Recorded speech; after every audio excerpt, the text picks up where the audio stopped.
आज हम बात करेंगे एप्पल सिडर विनेगर की। वैसे तो एंशियंट टाइम से एप्पल सिडर विनेगर को काफ़ी सारे होम रेमेडीज़ और मेडिसिनल पर्पस के लिए यूज़ किया जाता रहा है, बट इस यूज़ को सपोर्ट करने के लिए हमारे पास ज़्यादा साइंटिफिक एविडेंसेस नहीं है। रीसेंट टाइम्स में कुछ रिसर्चर्स ने इसके इफ़ेक्ट को काफ़ी सारे एरियाज़ में स्टडी किया है। इस वीडियो में हम जानेंगे कि एप्पल सिडर विनेगर को किन एरियाज़ में या किन चीज़ों के लिए यूज़ किया जा सकता है, इसे कितनी क्वांटिटी में यूज़ करना चाहिए और सेफली इस्तेमाल करने के लिए आपको किन टिप्स को फॉलो करने की ज़रूरत है। जानते हैं एप्पल सिडर विनेगर बनता कैसे है। एप्पल सिडर विनेगर एक फर्मेंटेड प्रोडक्ट है जिसे एप्पल जूस को फर्मेंट करके बनाया जाता है। इस प्रोसेस में एप्पल जूस में कुछ बैक्टीरियाज एंड यीस्ट ऐड किए जाते हैं जिससे कि ये फर्मेंटेशन प्रोसेस बिगिन होता है। इस फर्मेंटेशन प्रोसेस में फर्स्ट स्टेज में एप्पल जूस में प्रेजेंट शुगर अल्कोहल में कन्वर्ट होता है एंड सेकेंड स्टेज में ये जो अल्कोहल है ये एसिटिक एसिड में कन्वर्ट होता है थ्रू एसिटोबैक्टर एसिटाई, जो कि एक बैक्टीरिया होता है जो अल्कोहल को एसिड में कन्वर्ट करने के लिए रिस्पॉन्सिबल होता है। इसमें मौजूद acetic acid and malic acid apple cider vinegar को एक sour taste and pungent odour provide करते हैं। Organic and unfiltered apple cider vinegar में मदर एक्सट्रैक्ट पाया जाता है। ये मदर एक्सट्रैक्ट कुछ प्रोटीन्स, एंजाइम्स और नेचुरल बैक्टीरियाज में रिच होता है। ये नेचुरल बैक्टीरियाज इसे प्रोबायोटिक इफेक्ट प्रोवाइड करने में हेल्प करते हैं। साथ ही organic and unfiltered apple cider vinegar कुछ विटामिन्स एंड पॉलीफिनॉल्स में भी रिच होता है जो कि इसे एंटीऑक्सीडेंट इफेक्ट भी प्रोवाइड करता है। अब जानते हैं एप्पल सिडर विनेगर किन किन चीज़ों के लिए हेल्पफुल है। सबसे पहले तो Apple cider vinegar is rich in lot of bacterias, that is healthy bacteria. इसमें एंटीबैक्टीरियल प्रॉपर्टीज़ भी पाई जाती हैं, इसीलिए इसे कई सारे वुंड्स को ट्रीट करने के लिए, फंगल रिएक्शंस को ट्रीट करने के लिए और कई सारे स्किन में बैक्टीरियल इन्फेक्शंस को ट्रीट करने के लिए भी यूज़ किया जाता रहा है। कुछ रीसेंट स्टडीज़ ने भी इसे बैक्टीरियल इन्फेक्शंस को ट्रीट करने में इसके इफ़ेक्ट को प्रूव किया है। इसके अलावा एप्पल सिडर विनेगर के इफ़ेक्ट को वेट लॉस के लिए भी स्टडी किया गया है। इन स्टडीज़ में ये देखा गया है कि कैलोरी रिस्ट्रिक्टेड डाइट के साथ एप्पल सिडर विनेगर देने के बाद वेट लॉस प्रोसेस इन्हांस हुआ है। ये इफ़ेक्ट कैसे आया? इन स्टडीज़ में ये पाया गया है कि apple cider vinegar gastric empty को डिले करता है, तो खाना ज़्यादा देर के लिए पेट में रहता है जिसके कारण पेट लंबे समय तक भरा रहता है और काफ़ी लंबे समय तक सटाइटी होती है जो कि वेट लॉस प्रोसेस को इन्हांस करता है। बट एक पॉइंट ध्यान देने वाला है कि apple cider vinegar is not a replacement of healthy lifestyle, because in studies में भी कैलोरी रिस्ट्रिक्शन के साथ ही इसे यूज़ किया गया था। इसलिए एप्पल सिडर विनेगर को हेल्दी लाइफस्टाइल के साथ, कैलोरी रिस्ट्रिक्टेड डाइट के साथ वेट लॉस में यूज़ किया जा सकता है।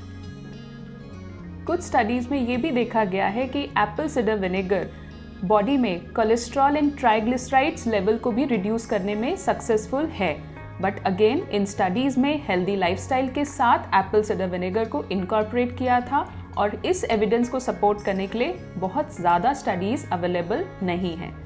इसके अलावा एप्पल सिडर विनेगर के बेनिफिशियल इफेक्ट कैंसर ट्रीटमेंट में भी पाए गए हैं, पर ये सारी स्टडीज़ रैट्स में कंडक्ट की गई हैं। इसके लिए लॉन्ग टर्म ह्यूमन स्टडीज़ अभी अवेलेबल नहीं है, पर रैट मॉडल्स में इसका बेनिफिशियल इफेक्ट डेफिनेटली पाया गया है। कुछ स्टडीज़ ने रिसेंटली एप्पल सिडर विनेगर को अल्जाइमर डिजीज़ के लिए भी स्टडी किया गया है और इसमें बेनिफिशियल इफ़ेक्ट्स देखे गए हैं, बट ये सारी स्टडीज़ काफ़ी रीसेंट हैं और इनके नंबर्स भी कम हैं। तो इन साइंटिफिक एविडेंसेस को सपोर्ट करने के लिए लॉन्ग टर्म स्टडीज़ अभी अवेलेबल नहीं है, but there are some studies जिनने इन बेनिफिशियल इफ़ेक्ट्स को डेफिनेटली प्रूव किया है। कुछ स्टडीज़ ये भी क्लेम करती हैं कि apple cider vinegar can reduce inflammation and pain due to kidney stones. इसके अलावा apple cider vinegar is known for skin lightening. ये डैंड्रफ को रिड्यूस करने के लिए एंड एज अ कंडीशनर भी काफ़ी प्रोसेसेस में यूज़ होता रहा है। इसके अलावा apple cider vinegar is also known to destroy the toxic effect of microbes और बैक्टीरिया जो कि फाउल स्मेल प्रोड्यूस करते हैं, जैसे कि आर्मपिट्स में या फिर फुट में। सो इन बैक्टीरियाज को भी डिस्ट्रॉय करने के लिए डाइल्यूटेड फॉर्म में एप्पल सिडर विनेगर को कई बार यूज़ किया जाता है। इसके अलावा स्कैल्प इश्यूज़ में भी एप्पल सिडर विनेगर को यूज़ किया जाता है। एज अ हेयर कंडीशनर भी एप्पल सिडर विनेगर को एक्सटेंसिवली यूज़ किया जाता रहा है। एप्पल सिडर विनेगर को कितनी क्वांटिटी में कंज्यूम किया जा सकता है और कौन सा टाइम प्रेफरेबल होता है एप्पल सिडर विनेगर को कंज्यूम करने के लिए?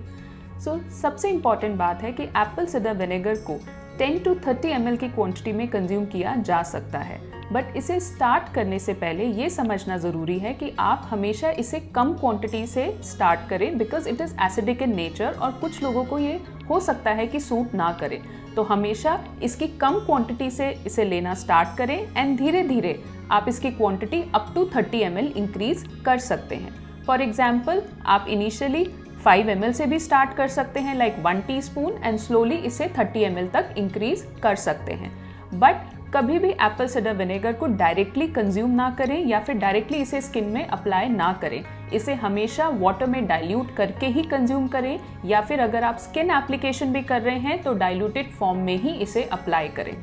साथ ही ये भी जानना ज़रूरी है कि एप्पल सिडर विनेगर को आप रैंडमली किसी भी समय पे कंज्यूम ना करें। इसे कंज्यूम करने का प्रेफरेबल टाइम होता है बिफोर मील्स। आप खाने से पहले इसे डाइल्यूटेड फॉर्म में कंज्यूम कर सकते हैं, या फिर आप इसे सैलेड ड्रेसिंग की तरह भी इस्तेमाल कर सकते हैं, या फिर किसी डिश में कुकिंग के दौरान भी ऐड किया जा सकता है। साथ ही ये ध्यान देना ज़रूरी है कि एप्पल सिडर विनेगर कंज्यूम करते समय टीथ एक्सपोज ना हो, बिकॉज इसमें पाए जाने वाला एसिटिक एसिड टीथ के इनेमल को डिके कर सकता है। इसलिए आप इसे कंज्यूम करने के लिए स्ट्रॉ की हेल्प ले सकते हैं और स्ट्रॉ की मदद से इसे कंज्यूम कर सकते हैं। इसके अलावा जिन लोगों को गैस्ट्रोपेरेसिस की प्रॉब्लम है वो एप्पल सिडर विनेगर लेना अवॉइड करें। साथ ही वैसे तो Apple cider vinegar allergies cause नहीं करता, पर अगर एप्पल सिडर विनेगर लेने के बाद आप कुछ एलर्जिक रिएक्शन नोटिस करते हैं तो आप इसे कंज्यूम ना करें। एप्पल सिडर विनेगर लेने के बाद माउथ रिंस करना भी बहुत इम्पॉर्टेंट है, तो इसे कंज्यूम करने के बाद आप अपना माउथ प्लेन वाटर से रिंस ज़रूर करें। कौन सा एप्पल सिडर विनेगर कंज्यूम करना बेस्ट होगा? एप्पल सिडर विनेगर परचेज करते समय ये ध्यान रहे कि आप organic, raw, unfiltered apple cider vinegar ही परचेज करना प्रेफर करें। जब भी आप एप्पल सिडर विनेगर परचेज करते हैं तो आप उसके इंग्रेडिएंट्स ज़रूर रीड करें और ये भी देखें कि उसमें कोई एडेड एडिटिव्स ना हो। एप्पल सिडर विनेगर के कुछ अनवांटेड इफ़ेक्ट्स भी हैं जिन्हें आप साइड इफ़ेक्ट्स भी कह सकते हैं। इनमें से कुछ साइड इफ़ेक्ट्स हैं: apple cider vinegar is known to cause some gastrointestinal issues. जैसे कि हमने पहले भी देखा है कि apple cider vinegar stomach emptying को डिले करता है, जिसके कारण खाना ज़्यादा देर तक पेट में रहता है। और ये जो खाना है जब स्टमक में ज़्यादा टाइम तक रहता है तो उसके कारण कई बार नौजिया या फिर गैस्ट्रोइंटेस्टिनल इश्यूज़ भी देखे जाते हैं। कुछ लोगों के केस में ज़्यादा प्रोमिनेंट होते हैं। अगर आपको एप्पल सिडर विनेगर लेने के बाद बहुत ज़्यादा नौजिया या फिर गैस्ट्रिक इश्यूज़ का प्रॉब्लम हो रहा है तो आप इसे लेना अवॉइड करें। इसके अलावा कुछ लोगों में बहुत ज़्यादा एसिड रिफ्लक्स या फिर अल्सरेशन की प्रॉब्लम भी देखी गई है। इसीलिए first of all Apple cider vinegar को डाइल्यूटेड फॉर्म में ही कंज्यूम करें। इसे एक्सेसिव क्वांटिटी में ना कंज्यूम करें, इसे कम क्वांटिटी से लेना शुरू करें। और अगर आप ये नोटिस करते हैं कि आपका एसिड रिफ्लक्स आपकी बॉडी में काफ़ी बढ़ गया है या फिर अल्सर्स की प्रॉब्लम है तो आप एप्पल सिडर विनेगर लेना अवॉइड करें। साथ ही जिन लोगों को गैस्ट्रोपेरेसिस की प्रॉब्लम है उनके केस में वैसे ही स्टमक एम्प्टिंग बहुत ज़्यादा डिले हो जाती है बिकॉज ऑफ मस्कुलर इशू।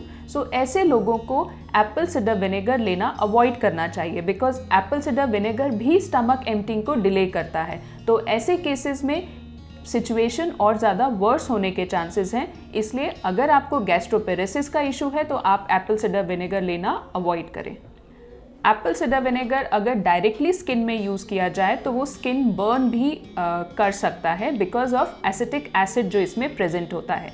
इसलिए अगर आप स्किन एप्लीकेशन के लिए भी एप्पल साइडर विनेगर यूज़ कर रहे हैं तो आप इसे डाइल्यूटेड फॉर्म में ही यूज़ करें और बहुत ज़्यादा क्वांटिटी आप मिक्स ना करें इसे स्किन में भी अप्लाई करने के लिए। So always go slow. Check करें, अगर आपको एप्पल साइडर विनेगर लगाने के बाद कुछ एलर्जिक रिएक्शंस होते हैं तो आप इसे इस्तेमाल ना करें। एप्पल साइडर विनेगर इस्तेमाल करते समय टीथ का ध्यान रखना भी बहुत ज़्यादा ज़रूरी है, बिकॉज इसमें मौजूद एसिटिक एसिड टीथ के इनेमल को भी डिके कर सकता है।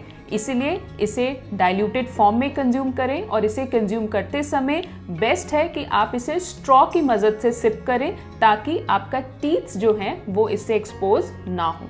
एप्पल साइडर विनेगर कुछ मेडिसिन के साथ भी काउंटर रिएक्ट कर सकता है, स्पेशली डायरेटिक्स। तो अगर आप काफ़ी सारी मेडिसिन लेते हैं अपनी हेल्थ कंडीशंस के लिए तो आप पहले अपने डॉक्टर से कंसल्ट करें, तभी एप्पल साइडर विनेगर लेना स्टार्ट करें। क्या एप्पल साइडर विनेगर PCOS में लिया जा सकता है? क्या इसके कोई बेनिफिशियल इफेक्ट हैं? PCOS एक हार्मोनल इशू है जिसमें लाइफस्टाइल का बहुत इंपॉर्टेंट रोल है। सबसे पहले तो PCOS अगर है तो आपको हेल्दी लाइफस्टाइल फॉलो करना बहुत इंपॉर्टेंट है।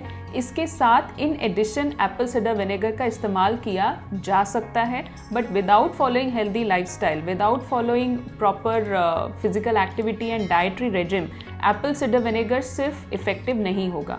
बट विद हेल्दी रेजिमेन आप एप्पल साइडर विनेगर को डेफिनेटली यूज़ कर सकते हैं। अगर आपको ब्लड प्रेशर की प्रॉब्लम है तो क्या आप एप्पल साइडर विनेगर कंज्यूम कर सकते हैं? इसमें ये ध्यान देना ज़रूरी है कि अगर आपको ब्लड प्रेशर इशू है या हाइपरटेंशन है तो जो मेडिसिन आपके डॉक्टर ने प्रिस्क्राइब करी है वो लेना ना छोड़ें। साथ ही हेल्दी लाइफस्टाइल भी फॉलो ज़रूर करें। इन एडिशन आप एप्पल साइडर विनेगर को इस्तेमाल कर सकते हैं, बट हमेशा आप इसे कम क्वांटिटी से लेना स्टार्ट करें एंड इफ़ रिक्वायर्ड धीरे धीरे क्वांटिटी बढ़ाएं, but without stopping your medicines and without stopping healthy lifestyle regimen। क्या एप्पल साइडर विनेगर को रोज़ कंज्यूम किया जा सकता है? जी हाँ, एप्पल साइडर विनेगर को रोज़ कंज्यूम किया जा सकता है, बट जब भी आप इसे कंज्यूम करें डाइल्यूटेड फॉर्म में कंज्यूम करें और हमेशा कम क्वांटिटी से स्टार्ट करें और धीरे धीरे इसकी क्वांटिटी बढ़ाएं। और इसको दिन में 3 या 4 बार लेने की ज़रूरत नहीं है। इसकी फ्रीक्वेंसी एंड क्वांटिटी को कंट्रोल करना बहुत ज़्यादा ज़रूरी है। Is Apple cider vinegar good for weight loss? क्या ये वज़न कम करने में हेल्प करता है? तो स्टडीज़ में ये देखा गया है कि एप्पल साइडर विनेगर जब रिस्ट्रिक्टेड कैलोरी डाइट के साथ दिया गया है तो इसके कुछ एडेड बेनिफिशियल इफेक्ट सामने आए हैं। अगर आप वज़न कम करने के लिए एप्पल साइडर विनेगर लेना चाहते हैं तो सबसे पहले तो अपनी लाइफस्टाइल को ठीक करिए, कैलोरीज रिस्ट्रिक्ट करें और हेल्दी डाइट फॉलो करें। साथ में इन एडिशन आप एप्पल साइडर विनेगर को कंज्यूम कर सकते हैं। कौन सा एप्पल साइडर विनेगर कंज्यूम करना बेस्ट होगा? एप्पल साइडर विनेगर परचेज करते समय ये ध्यान रहे कि आप organic, raw, unfiltered apple cider vinegar ही परचेज करना प्रेफर करें। जब भी आप एप्पल साइडर विनेगर परचेज करते हैं तो आप उसके इंग्रेडिएंट्स ज़रूर रीड करें और ये भी देखें कि उसमें कोई एडेड एडिटिव्स ना हो। Apple cider vinegar seems to be promising and कुछ स्टडीज़ ने इसके बेनिफिशियल इफेक्ट को प्रूव भी किया है, but this is not a sure shot solution for all of your problems. ये समझना बहुत ज़रूरी है। आप अपनी हेल्थ का ध्यान रखने के लिए सबसे पहले हेल्दी लाइफस्टाइल को फॉलो करें। साथ में in addition apple cider vinegar को कम क्वांटिटीज़ में लिया जा सकता है। आई होप इस वीडियो से आपको एप्पल साइडर विनेगर के बारे में बहुत कुछ मालूम पड़ा होगा। For more such informative videos, stay connected.